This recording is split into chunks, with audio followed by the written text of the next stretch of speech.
Alors, quelle est la fonction de ce fameux acide chlorhydrique? Est-ce que vous connaissez la molécule formée par le chlore qui est dans la colonne 7A? Qu'est-ce que c'est un acide? Qu'est-ce que c'est une base? Qu'est-ce que c'est un acide d'Arrhenius?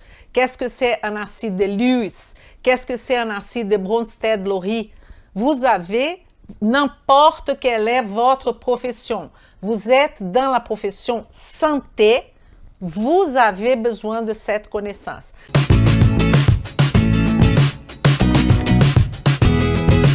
Vem comigo! Bom dia, boa tarde, boa noite, bonjour et bonsoir. Je vous montre de A à Z comment appliquer la nutrition fonctionnelle pour transformer des vies, la vôtre et celle de vos patients. Si je dis ça, c'est tout simplement parce que cette chaîne, elle est dédiée aux professionnels de santé, exclusivement aux professionnels de santé.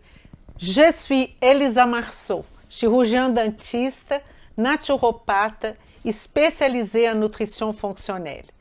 Vous tous qui ont un rapport, ont une préoccupation avec la santé de l'autre, vous êtes tous bienvenus. Parce que ici, c'est une chaîne d'application de la nutrition fonctionnelle. Ça veut dire que l'alimentation, la nutrition, elle a une fonction. Attention de ne pas mélanger alimentation fonctionnelle avec nutrition fonctionnelle, avec des concepts beaucoup plus larges. Aujourd'hui, on va donner continuité à notre étiquette. Et pourquoi je dis étiquette? Feuille, parce que vous vous rappelez la conception de l'arbre. Je vais vous montrer tout de suite pour que vous puissiez vous rappeler. Cette conception de l'arbre, c'est qu'on a le sol, les racines, qui vont être la raison principale de la cause du problème qui sont là-haut, au niveau de feuilles. Le tronc, ça sera le signe, le symptôme, et après on aura l'expression qu'on va appeler les diagnostics, soit les diagnostics médicaux, classiques, soit les diagnostics avec les étiquettes.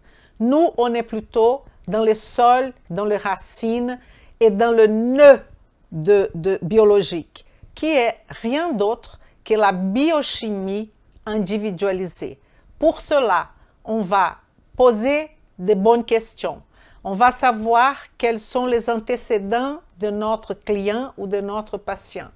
On va savoir quels sont les éléments déclencheurs et on va savoir quels sont les médiateurs. Aujourd'hui, on va continuer à traiter de notre hypochlorhydrie, qui est une étiquette. Une étiquette.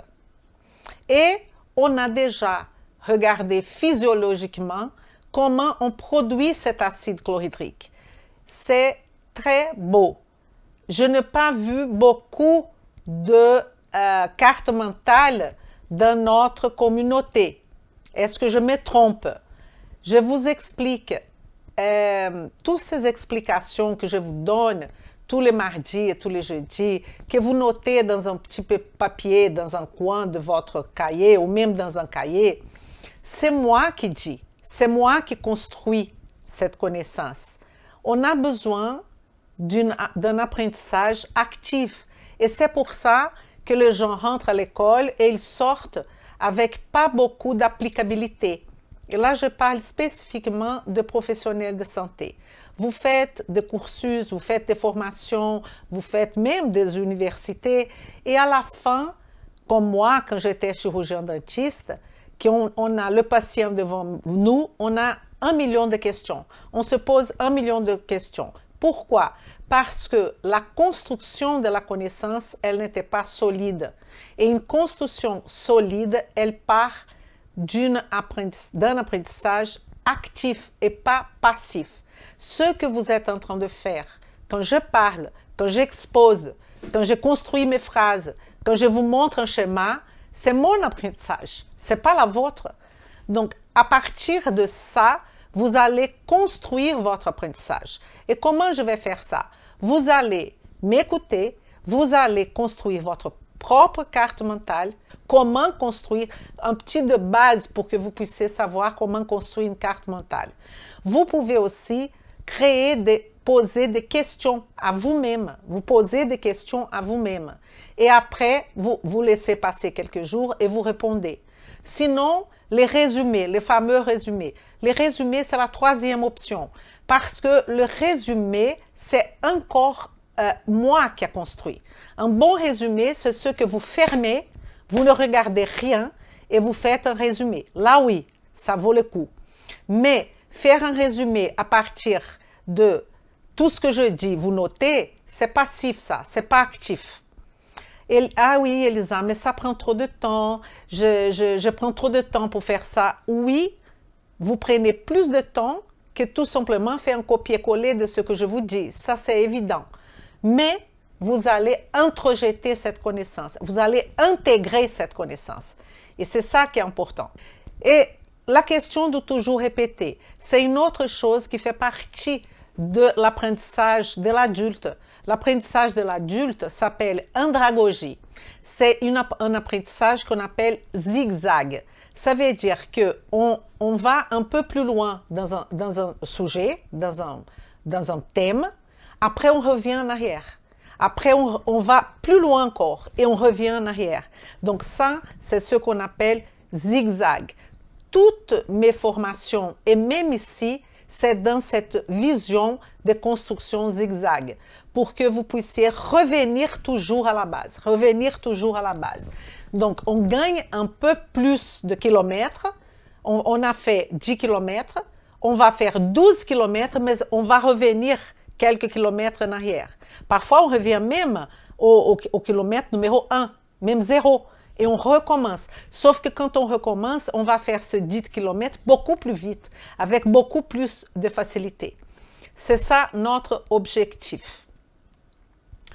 Alors, quand on parle de hypochlorhydrie et qu'on va penser à cette racine, à cette sol, il y a dans la question racine, est-ce que cette hypochlorhydrie, est-ce qu'elle est à cause de l'âge? Vous trouvez ça normal? Parce que dans les études, ils montrent que plus on gagne de l'âge, on a une tendance à diminuer par les cellules pariétales la production d'acide chlorhydrique. Pourquoi pas?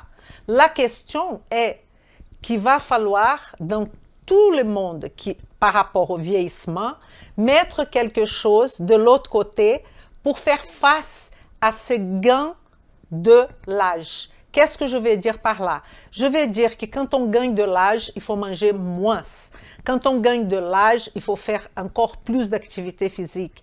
Quand on gagne de l'âge, il faut s'hydrater mieux. Quand on gagne de l'âge, il faut dormir mieux, plus tôt. Il faut rentrer vraiment dans un mode de vie beaucoup plus strict. Pourquoi? Parce que notre capacité de récupération, notre pool mitochondrial, il n'est plus comme avant. Ça, c'est un fait, c'est un constat. Donc, pour faire face à cet vieillissement physiologique, il faut être encore plus exigeant. Et on fait normalement exactement le contraire. On dit, oh la pauvre mamie, le papier est tombé par terre, je vais prendre le papier pour elle. Le contraire. Oh, la pauvre mamie, je vais la laisser passer devant tout le monde. Oh, la pauvre mamie, il y a un bus à prendre, donc on va la laisser passer pour prendre le bus. Il faut marcher, il faut faire tout le contraire de ce que les gens normalement font. Je sais, c'est un changement, un basculement d'habitude. Mais là, on est bien en train de travailler le sol. Mais le problème de tout ça, c'est que quand je dis ça, c'est très beau, tout va bien. Mais comment convaincre votre patient? Qu'est-ce que vous allez implémenter en tant que professionnel de santé? Vous, coach sportif, vous, médecin, comment vous allez convaincre votre client? Au travers de techniques qu'on va utiliser pour faire que ce patient ou que ce client sorte de sa pré-contemplation et qu'il rentre dans l'action. Mais après l'action, on va aussi avoir la problématique qu'il peut revenir re-shooter. et revenir à l'état d'avant. Donc, c'est compliqué. C'est simple à comprendre, mais c'est très, très complexe à implémenter. Ça, c'est sûr. Est-ce que cette personne, là, je parlais de l'âge, que de l'âge. On peut penser aussi à une hypothyroïdie. Une hypothyroïdie frustre, que quand vous regardez les examens de votre patient ou de votre client, la TSH, elle est dans la fourchette normale. Elle est considérée par le médecin comme normale. La T3, elle est normale. Mais quand on va voir les valeurs optimales, qui ne sont pas les valeurs statistiques, les valeurs acceptables, mais plutôt optimales, on va voir que cette personne a peut avoir une hypothyroïdie frustre. Et quand on a une hypothyroïdie, qu'est-ce qui va se passer? La thyroïde avec la T3, elle est responsable, il y a même la T1, la T2, qui sont responsables pour faire la homéostasie du corps, de maintenir tout ce qui est catabolisme et anabolisme équilibré. Pourquoi? Parce qu'elle va agir directement dans la pompe sodium-potassium. Au niveau du cœur, pompe sodium-potassium, elle est partout, comme je vous ai montré la dernière fois, qu'elle va même servir à la production de protons. Vous vous rappelez de ça? Alors, si on a une hypothyroïdie, on aura un problème de métabolisme.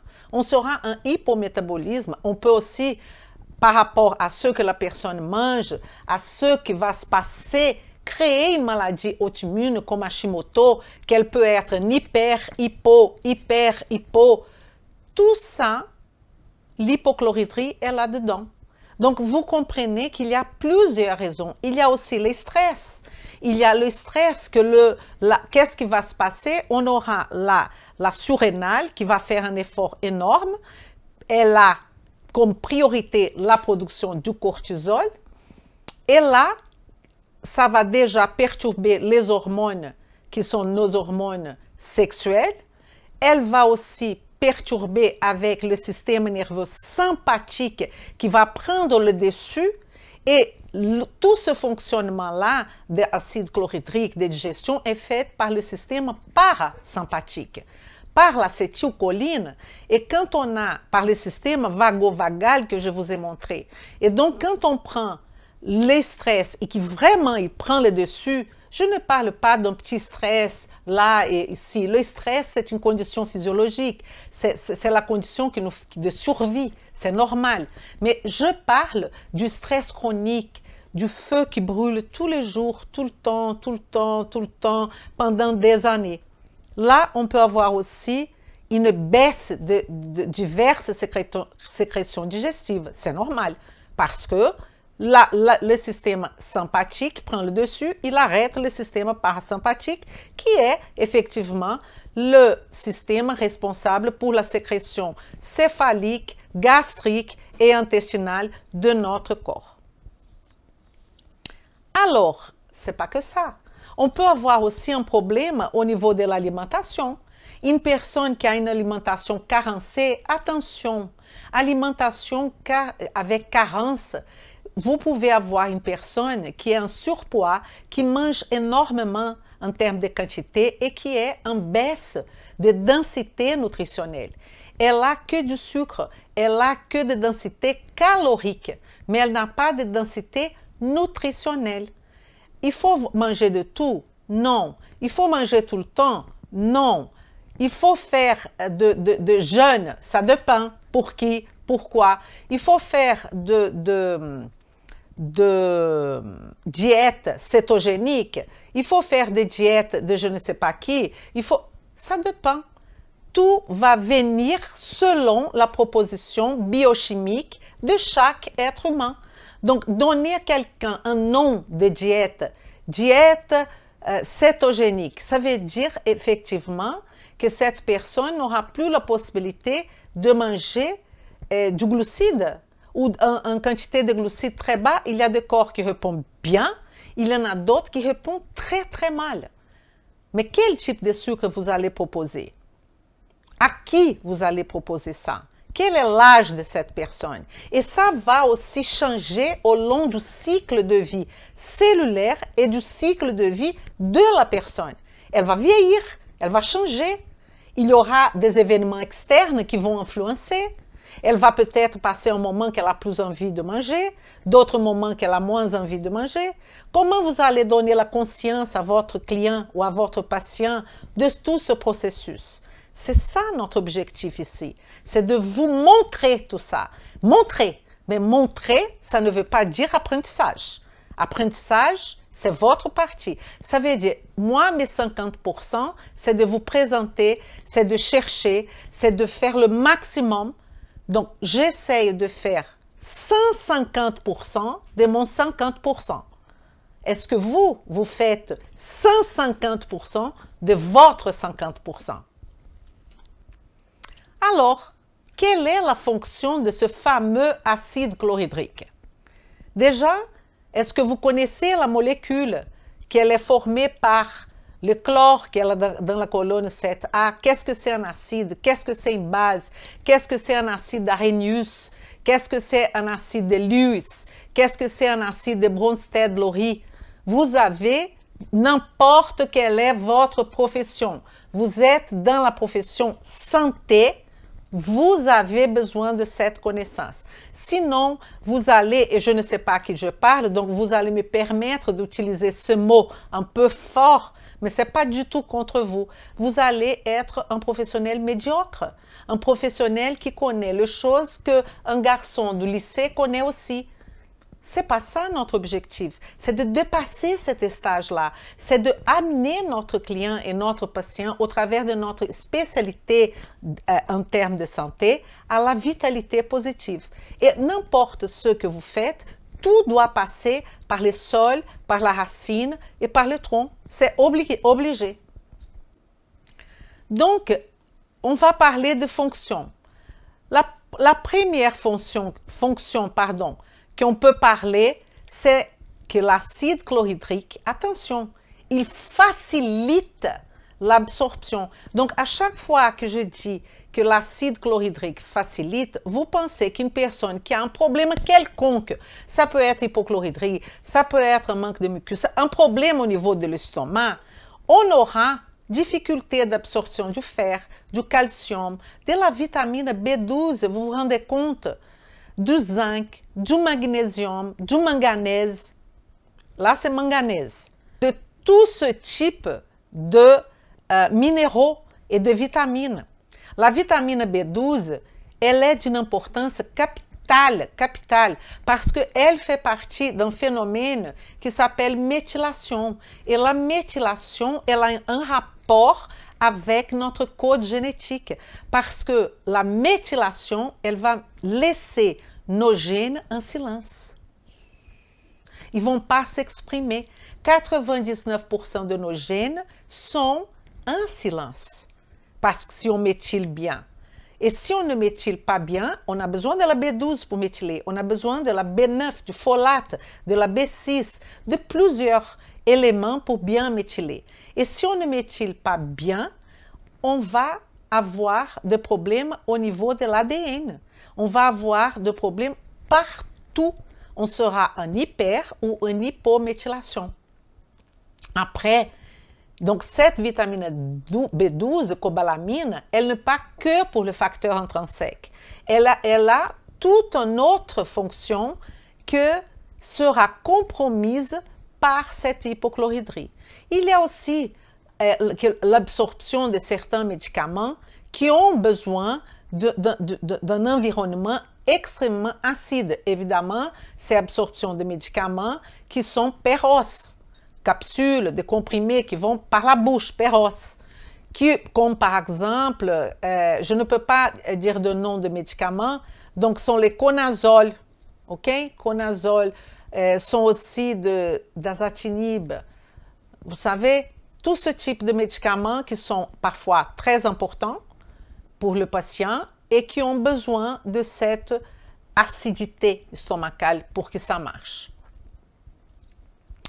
Il y a aussi une autre question de cet acide chlorhydrique. Ça, c'est essentiel. ce que je suis en train de vous dire. Essentiel.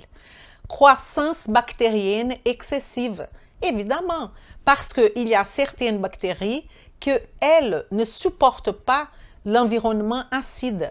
Et à partir du moment que j'ai l'acide chlorhydrique dans mon estomac, cet acide va avoir cette action bactéricide et qui va contrôler alors le microbiome de mon corps. Parce qu'à partir de là, ces bactéries ne vont plus aller au duodénum et elles seront tuées à ce moment-là. Si on a beaucoup de bactéries qui vont passer au duodénum, les duodénums, ce n'est pas du tout un lieu, l'intestin grêle, ce n'est pas du tout un lieu pour croissance bactérienne. On ne doit pas avoir beaucoup de bactéries au niveau de l'intestin grêle. On doit avoir beaucoup au niveau du côlon. On doit avoir beaucoup, on va avoir beaucoup jusqu'à l'estomac. Mais pourquoi? Parce qu'exactement, il y a cette rupture de l'estomac au travers de l'acide chlorhydrique qui va permettre ça. Si on a un excès, on va avoir ce qu'on appelle une pollution bactérienne, qui c'est le SIBO. Mais attention, attention, il y a des gens qui pensent que le SIBO est que ça. C'est un excès bactérien au niveau de l'intestin grêle. Oui, pourquoi pas. Mais la cause de ça, elle est plutôt d'un système qu'on a le soir, qui fonctionne un peu comme une machine à laver le soir, qu'on va travailler, l'intestin, il va travailler, ce n'est pas le péristaltisme, l'intestin va travailler le soir et faire effectivement le nettoyage de cet intestin grêle. Et quand on a un problème à ce niveau-là, on peut avoir un SIBO. Il y a plusieurs causes du SIBO. On sait aussi que quand on a des personnes qui ont un intestin qu'on appelle hyperméable, on peut avoir aussi une tendance à avoir du SIBO. Mais c'est beaucoup plus complexe que les gens pensent. Ce n'est pas aussi simple. Ce n'est pas qu'une overdose de bactéries à cause de la hypochlorhydrie. Ça, c'est un des facteurs qui peut contribuer au SIBO. Il y a une formation j'ai là dans ma boîte, une formation sur le SIBO qui prend 10 modules. Parce que là, on est plutôt dans les feuilles. Vous comprenez? Alors, quoi d'autre? Infection entérique. Ça va prévenir des infections pour la même raison bactérienne. Il y a des infections entériques. Il y a aussi, possiblement, va prévenir des choses comme pneumonie acquise dans la communauté. Ça s'appelle une pneumonie qui est acquise, ça s'appelle PAC. C'est une pneumonie qui n'est pas acquise au niveau hospitalier, ailleurs. Qui bon, c'est feuille ça. Hein? Une péritonite bactérienne aussi qui va donner, surtout pour les personnes qui ont des problèmes de cirrhose, pour des personnes qui ont des syndromes néphrotiques. Là, on est bien dans les feuilles. OK? C'est pour ça que je ne développe pas beaucoup. Allergie alimentaire, mais prévenir, écoutez, allergie alimentaire médiée par les IgE. Ça, c'est un sujet qui mérite beaucoup de profondité parce qu'on a les IgE, on a les IgG. Ça veut dire que les IgE, elles sont des allergies immédiates, des allergies mastocytaires, des allergies médicales, que vous mangez quelque chose et vous allez à l'hôpital. OK. Mais après, on a les IgG, qui sont des allergies qu'on appelle allergies retardées, qui c'est pas vraiment une allergie dans le sens qu'on connaît. Donc, on peut appeler aussi intolérance alimentaire, qui peut, quand on va traiter par notre système dans la nutrition fonctionnelle, qu'on peut traiter, améliorer, et parfois, la personne elle ne pourra plus jamais manger cet aliment, et parfois, elle va pouvoir remanger cet aliment. Il y a les deux conditions. Et il y a des conditions aussi des IgE associées aux IgG. Donc, prévenir allergie alimentaire médiée par IgE. Vous voyez, c'est pas moi qui dis, hein, ce sont les études. Tout ça pour éviter un déséquilibre du microbiome. Microbiome, c'est quoi? C'est le microbiote. Microbiote, c'est la flore bactérienne, la flore de micro-organismes. Et homme, c'est le génome. Microbiome, c'est le microbiote plus le génome. Et ça, c'est puissance 1000. Quand on parle, on peut parler de microbiote intestinal, de microbiote buccal, de microbiote vaginal. Ça, il y a des spécificités. Dans chaque région, on va avoir un type de microbiote qui va dans la majorité de le pourcentage, 80%, on a le même microbiote, mais il y a une différence importante d'une personne à l'autre. Et c'est cette différence-là qu'il va falloir se préoccuper. Alors, l'hypochlorhydrie, pH gastrique, on a parlé l'autre jour, je ne sais pas qui a dit, supérieur à 3. Il y a des études qui disent supérieur à 3, il y a d'autres études qui disent supérieur à 4, mais on peut faire une mesure de la pH-métrie, bien sûr, mais nous, on n'est pas là, on n'est pas dans cette mesure de pH-métrie, parce que si le patient, il le fait, on aura le rapport, on le saura si ce patient a un pH trop bas ou pas. Donc, on ne va pas se préoccuper parce qu'on n'est pas médecin, on ne va pas demander cette pH-métrie. On aura un patient qui va venir avec le résultat. Il va savoir au moins comprendre le rapport, ça oui. Mais on ne va pas se préoccuper avec ça. Malgré moi, pour moi, je pense qu'il faut comprendre tout le processus. Pourquoi le médecin choisit ça, comment ça se fait, quels sont les enjeux de la peur du médecin pour donner des IPP à quelqu'un, c'est peut-être d'éviter un cancer. Il y en a pas mal de situations, n'est-ce pas? Mais quelles sont alors toutes ces causes-là par écrit? Les vieillissements, je ne veux pas répéter, parce que je ne vais pas réaffirmer parce que j'ai déjà vous expliqué. Les stress, l'alimentation, l'excès de métaux lourds, c'est quelque chose qu'on n'a pas parlé. Ingestion de trop d'aluminium, de trop de cadmium, de plomb. Là, on a condition aujourd'hui de faire des examens qu'on peut faire.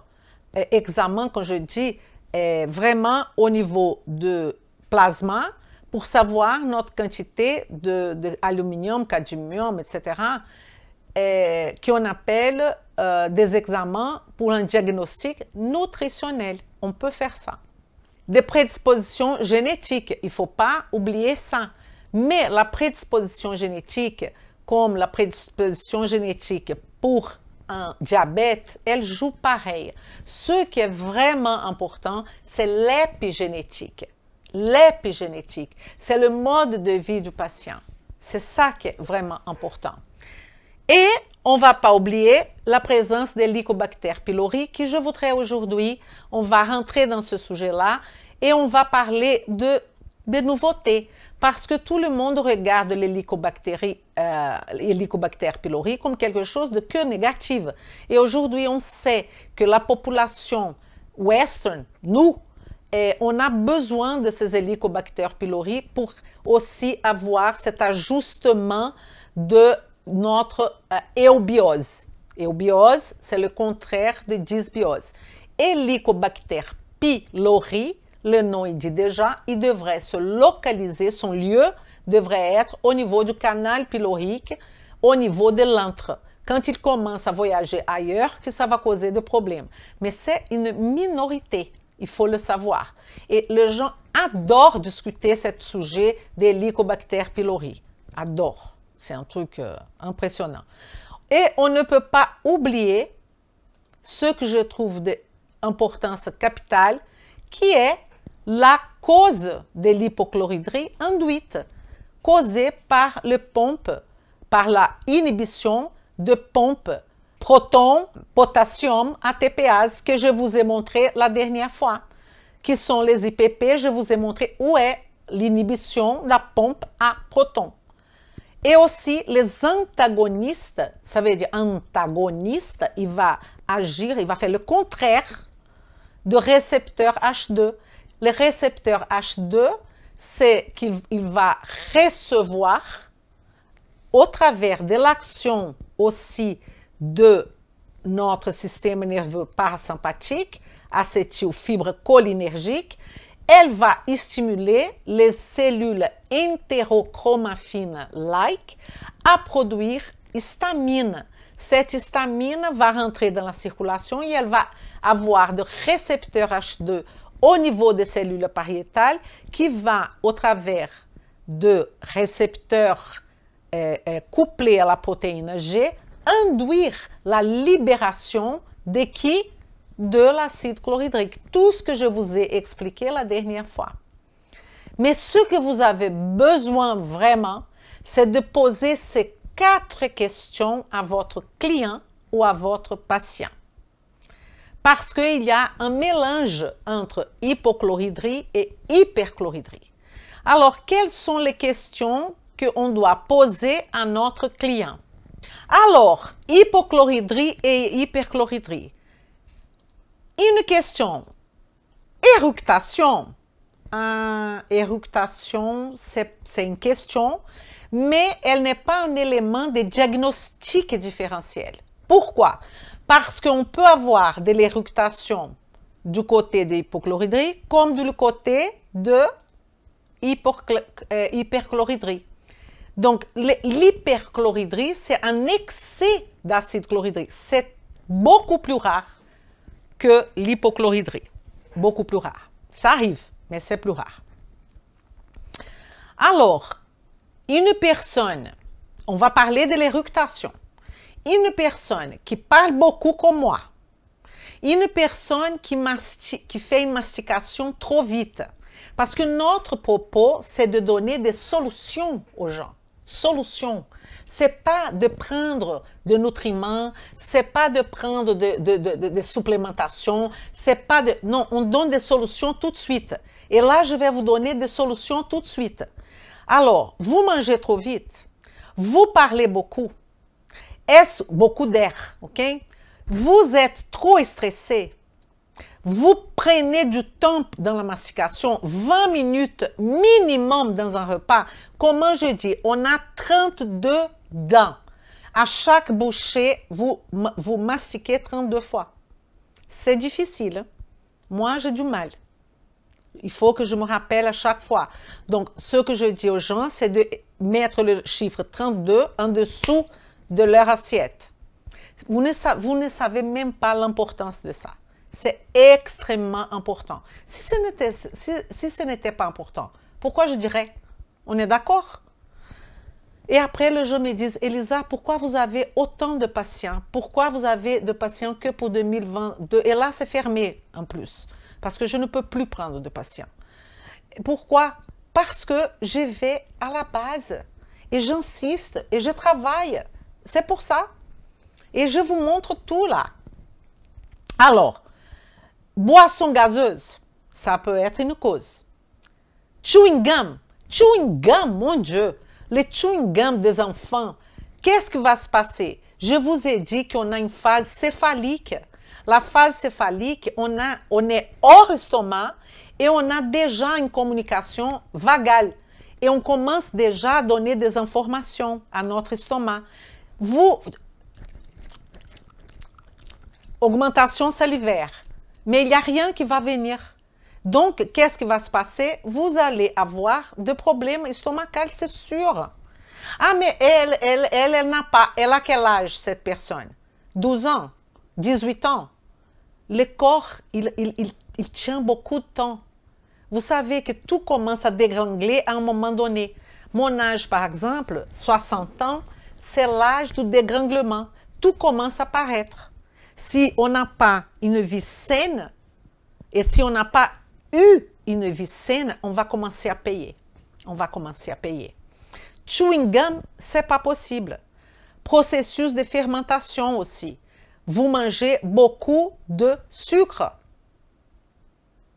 Superpopulation bactérienne.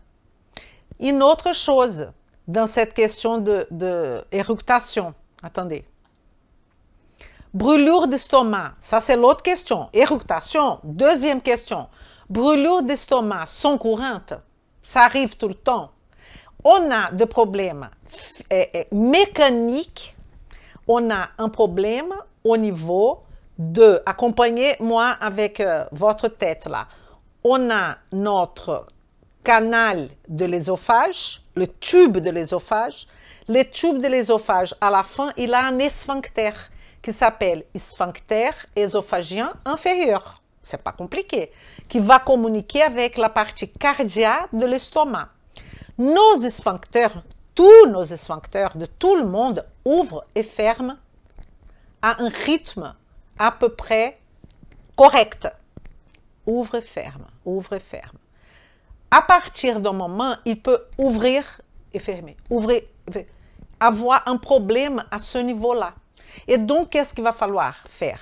Il va falloir peut-être diminuer la quantité d'aliments par bouchée ou pas, même par repas. Il y a toujours des solutions qu'on peut proposer. Toujours des solutions. Donc, j'étais en train de vous expliquer que cette brûlure d'estomac, elles sont courantes. Mais dans l'hyperchloridrie aussi. Ah, j'étais en train d'expliquer ce sphincter. Donc, ça, c'est une cause mécanique. D'accord? Mais on peut avoir des brûlures d'estomac de cause chimique aussi. C'est parce que vous êtes en train de trop manger. Et donc, le corps n'arrive pas à produire suffisamment cette brûlure de l'estomac. Ça veut dire qu'on est en train de causer ça par un excès d'aliments. Là, je parle vraiment de quantité, une hyperdilatation de l'estomac. Enfin, après, on va réfléchir sur une situation. On va imaginer que notre patient a une ostéoporose. Parce que quand on parle d'ostéoporose, les naturopathes, les ostéopathes, tout de suite, ils veulent donner du magnésium et de la vitamine D et du zinc et du je ne sais pas quoi. Écoutez, si votre patient, il a une hypochloridrie, à quoi ça sert de faire quoi que ce soit vis-à-vis oralement de l'ostéoporose? Rien. Rien. Donc, vous voyez bien que cette condition est la condition sine qua non pour résoudre les feuilles qui sont là-haut. Il y a l'hypochloridrie, mais cette hypochloridrie elle est causée par des problèmes qui sont au sol, que je viens de vous dire. Qu'est-ce que sont des problèmes au sol? Mange trop vite, parle trop, chewing gum, tout ça c'est la base qui va causer cette hypochloridrie. Et vous pensez déjà à une maladie, qu'il a une hypochloridrie, et la brûlure de l'estomac, douleur. Alors là, c'est le grand différentiel de symptômes hypo et symptômes hyper. Ça, c'est le principal. C'est la question numéro 3. Regardez. Est-ce que cette personne a une douleur postprandiale? Après manger, est-ce qu'elle ressent un inconfort immédiatement après manger? Pourquoi? Parce que si elle a, lorsqu'elle mange et tout va bien, elle mange et tout va bien, ça veut dire que la douleur, elle est pendant, elle va surgir à cause de la présence de l'aliment. Mais si on a, dans cette situation-là, que la douleur agent, elle est soulagée par la nourriture, vous comprenez? Là, ça veut dire qu'on est en hyperchloridrie. Ça veut dire, j'ai de douleur agent, j'ai rien mangé, j'ai de douleur dans mon estomac. Je commence à manger, ça me soulage. Ça veut dire que l'hyperchloridrie, elle est en train de se stabiliser un peu parce que l'acide chlorhydrique sera utilisé pour faire son action dans le bol alimentaire. En tant que la douleur postprandiale, ça veut dire qu'il n'y a pas suffisamment d'acide chlorhydrique. Est-ce que c'est clair pour vous? Moi, j'aime bien réfléchir dans le cas de l'hyperchloridrie. Hyperchloridrie, j'ai excès d'acide chlorhydrique, même si je ne mange pas. Quand je mange, va baisser la quantité d'acide chlorhydrique parce que ça sera utilisé dans le bol alimentaire. Vous voyez la différence entre hyperchloridrie et hypochloridrie? L'hypochloridrie, on va avoir une digestion lente de protéines. Ça veut dire une autre signe et symptôme. Un patient qui a vraiment de l'hypochloridrie, il ne peut pas aller en barbecue. C'est pas possible. Il va avoir problème avec la viande. Et parfois, on a des patients qui ils vous racontent dans les antécédents qu'ils ne mangent plus de viande. Et vous dites, ah, peut-être c'est parce qu'il est végétarien. Non, vous n'avez pas posé la bonne question. Vous n'avez pas posé le pourquoi et le comment. C'est pas parce qu'il est végétarien. Il va dire qu'il est végétarien. Mais le problème, c'est pourquoi il est végétarien. Parce qu'il ne supporte pas la protéine. Et s'il ne supporte pas la protéine, il va vous raconter qu'il a une digestion difficile, lente, lourde. Ça, c'est caractéristique d'un patient en hypochloridrie. Ce que je veux dire, c'est que barbecue et hypochloridrie, non, c'est pas possible. D'accord? Plus la personne et les degrés aussi d'hypochloridrie. Je suis en train de réfléchir à une chose. Plus la personne mange un petit peu de viande et elle se sent pas bien, ça veut dire que le degré d'hypochloridrie est très important, Vous comprenez? Alors, digestion normale et rapide de protéines. Donc, il y a tous ces éléments. Alors, le problème, c'est que vous êtes naturopathe, vous pouvez me demander, Elisa, quel est le rapport d'un dentiste avec ça? Total. Parce que si on est en hyperchloridrie, ce patient déjà, il va avoir plus de caries. Ça va changer son microbiote buccal, ça va changer son microbiote stomacal, ça va changer son microbiote. Mais le problème, c'est que vous prenez déjà de ce niveau-là. Ne prenez pas ce niveau-là. Prenez un niveau plus bas. Prenez quelle est l'alimentation, quelle est la mastication, quelle est l'hydratation, quel est le sommeil, quel est tout ça. Après, prenez le signe et les symptômes. Mettez tout ça dans la matrice mitochondriale et commencez par les priorités. Là, c'est une priorité. Mais vous avez un besoin d'étiqueter. Il a ça. Pourquoi? Parce que vous raisonnez comme l'arbre. Vous êtes toujours dans les feuilles. Détachez de feuilles, détachez de feuilles. Et vous allez résoudre 99% des problèmes de vos patients. Écoutez-moi. Les tubes digestifs, je vous donne déjà une autre explication. Il faut exploiter du haut en bas. Mais quand je parle du haut, pourquoi vous commencez par l'estomac? Pourquoi vous commencez? Haut, c'est la tête de ce patient. Comment il mange? Quels sont les choix qu'il fait? Après, on va aller à la bouche, on va aller à la salive, on va aller à la bouche. Est-ce qu'il y a tout le dent pour mastiquer? Est-ce qu'il y a des problèmes temporaux? Vous n'avez pas besoin d'être dentiste. Mon Dieu, messieurs, vous avez tous vos dents. Vous avez une prothèse qui vous pouvez mastiquer. C'est du haut en bas. Du haut en bas. Je répète, les tubes digestifs, il faut exploiter du haut. Attention, il y a aussi la partie céphalique qui sont le choix du patient. Les choix, qu'est-ce qu'il choisit pour manger? Arrêtez de dire qu'il faut manger un peu de tout. Ça, c'est une conception de 1900, quoi. Il faut jamais manger de tout. Jamais. Ah, il faut manger quoi? Je ne sais pas. Je ne connais pas votre patient. Je ne sais pas. Vous allez me dire. Test de hypochloridrie. À jeun, mélangez une cuillère à café de bicarbonate de soude dans un verre d'eau. Puis buvez. Si l'estomac produit assez d'acide chlorhydrique, un RO devrait survenir dans 3 minutes. Dans le cas contraire, supérieur à 3 minutes, cela signifie que l'estomac ne produit pas ou plus assez d'acide chlorhydrique. D'accord. Question. Quelle est la fiabilité de ces tests? Vous faites un jour, ça marche, vous faites un autre jour, ça ne marche pas. Parfois, on fait ça pour rassurer, mais ce n'est pas un test qu'on appelle gold standard. Ce n'est pas un test gold standard parce qu'il y a plusieurs paramètres qui vont jouer. Le mucus est la condition du patient, s'il est stressé, ce qu'il a mangé. Il y a beaucoup de paramètres. Helicobacter pylori, un mot sur ça.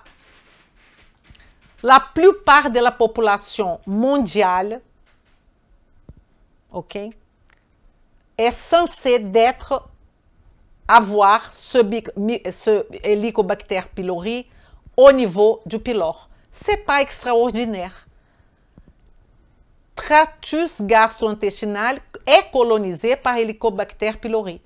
Et il va laisser peu ou pas de séquelles. Ça, c'est une chose qu'il faut vous mettre dans la tête. Quelques individus vont avoir une inflammation de la muqueuse gastrique. Et là, on aura une virulence de cette souche d'Helicobacter pylori, une susceptibilité génétique de l'hôte, l'âge, acquisition de plus d'infections et facteurs environnementaux. Qu'est-ce qui va faire cet Helicobacter? Il y aura une diminution de l'acide chlorhydrique, du mucus et du bicarbonate. Là, on a un problème, c'est vrai. Mais on a déjà aujourd'hui des tests génétiques pour voir cette condition. Quelques gènes là qu'on peut chercher. Sérologie du test de Helicobacter existe. Sérologie, test salivaire, test dans les selles, test respiratoire. Il y a tous les tests au monde. Mais ça, c'est facile. Le médecin, c'est la première chose qu'il va faire, c'est le test. Pour dire si la personne a ou pas l'Helicobacter pylori. Et immédiatement, qu'est-ce qu'il va faire? Il va donner des IPP. Le problème, c'est que donner des IPP, pourquoi pas? Mais pour une période courte. Et il y a des gens qui vont avoir ça pendant, comme j'ai eu un patient, je ne vous mens pas, pendant 30 ans. Alors, facteurs environnementaux, ça veut dire quoi? Ça veut dire que cette personne, et là, vous voyez qu'on est encore dans la base, elle ne mange pas beaucoup de végétaux crus. Qu'est-ce qu'elle mange? Elle mange beaucoup de sucre et tabac. Vous comprenez que l'expression de ce Helicobacter pylori qui va prendre une autre forme, qui va sortir du pylore et qui va faire de dégâts, sont normalement de clients, de patients qui ne mangent pas de végétaux crus, sont de patients fumeurs et sont de patients qui mangent beaucoup de sucre. Et on peut trouver, vous le savez bien, un seul patient qui fait tous les trois, ensemble, en même temps. Et alors, il a cette problématique d'Helicobacter pylori. Il est traité par le médecin. Il continue avec cette alimentation. Il n'y a pas de solution. Il n'y a pas de solution. La solution est le sol. La solution est la racine. La solution est là. Elle n'est pas des IPP. Ça, c'est une solution comme ça, une solution aiguë. Aiguë. Alors, on va partir du principe que, regardez, quel est le problème de tout ça? Le problème, c'est que on va avoir hypochlorhydrie. Hypochlorhydrie, diminution d'acidité, pour des raisons, toutes les raisons que je vous ai dit. Mais il y a un rapport de cette hypochlorhydrie avec cancer gastrique, qui c'est le 3e cancer qui tue le plus. Le problème, écoutez-moi, on va ouvrir bien les oreilles, c'est que la médecine traditionnelle, elle va associer ce danger à présence de Helicobacter pylori. Donc, immédiatement, ils vont donner des IPP de la peur. Pourquoi? Parce que Helicobacter pylori, hors pylore, elle peut entraîner l'hypochlorhydrie, qui peut entraîner une prolifération de bactéries autres que l'Helicobacter pylori. Elle va entraîner espèces réactives de l'oxygène, un stress oxydatif absurde et aussi de l'azote, va causer une mutation, parce que c'est ça que les espèces réactives d'oxygène, ça veut dire les radicaux libres annexés vont promouvoir dans notre corps, c'est des mutations d'ADN qui vont causer cette hypothèse-là de cancer gastrique, qui c'est le 3e cancer. La question que je voudrais vous parler, que ce n'est pas que l'Helicobacter pylori qui va causer ce cancer gastrique à long terme. Et c'est pour ça qu'à long terme, la personne a 70 ans, ça fait des années qu'elle prend son chewing-gum, elle ne mange pas de végétaux crus, elle n'a pas une bonne flore bactérienne, elle mange trop de sucre, elle est en surpoids, elle fait n'importe quoi, elle dort très tard, elle va apparaître avec un cancer. Vous comprenez? Mais ce n'est pas que l'Helicobacter, c'est l'hypochloridrie. N'importe la cause de l'hypochloridrie. N'importe la cause de l'hypochloridrie. Et c'est pour ça que j'insiste sur l'arbre, de travailler les racines, de travailler tout ce qui est sol et racines. J'espère vous avoir compris. Parce que les causes de l'hypochloridrie, c'est un mal vieillissement, c'est l'hypothyroïdie, c'est le stress, c'est une mauvaise alimentation avec carence des zinc et fer, c'est l'excès de métaux lourds, c'est évidemment la prédisposition génétique qui va encore donner en plus, c'est l'Helicobacter pylori hors de son contexte, c'est les IPP et c'est les agonistes de récepteurs d'H2 qui causent cette hypochloridrie. Ça, c'est l'hypothèse, une hypothèse très forte de cancer gastrique, le 3e cancer qui tue le plus, vous le savez? Alors, ça c'est la nouveauté. Vous voyez là, Gastrointestinal Liver Physiology. Ça c'est l'American Journal. Très connu ce article, cette revue scientifique. La recherche se poursuit pour déterminer si la colonisation et la coexistence commensale entre les humains et les pylories peuvent apporter certains avantages pour la santé. Je vous ai dit qu'on a tous des pylories au niveau du pylore, notamment en termes de digestion et des avantages métaboliques. Et là, le bébé dit « Ah bon? Ah bon? » Donc, qu'est-ce que peut entraîner? Ça, c'est dernier cri. Ça, c'est 2000, à partir de 2014, ils ont commencé cette recherche. Diminution de la colonisation de pylori. Parce que vous comprenez qu'une fois que la personne elle a ça, le médecin veut tuer tout. Individu occidental. Qu'est-ce qu'ils ont trouvé? Que la diminution de pylori augmente le reflux gastro-intestinal, augmente le cancer ésophageal, augmente plusieurs conditions allergiques et asthmatiques. Vous comprenez ça? Donc, après la question du pylori, il y a des personnes qui vont avoir, parce qu'on a tué, on tue, va avoir un déséquilibre microbiotique de la flore. On va sortir, on était en dysbiose à propos de ces pylories, on tue tout, donc on a une dysbiose encore plus importante et on commence à avoir de reflux, même de cancer. Ce n'est pas moi qui dis, hein. Ce sont des études. OK? Alors, vit en symbiose au niveau du pylore. C'est pour ça qu'il l'appelle Helicobacter pylori. Présente pathogénicité dans certaines conditions. Présente, ce n'est pas la majorité des cas. On est d'accord? Qu'est-ce qu'il faut faire? Équilibrer la vie de votre patient. Diminuer la colonisation, augmenter les autres bactéries, diminuer la croissance des pylories, n'importe comment. Sortez votre patient de la dysbiose et amenez votre patient à la eubiose. Voilà.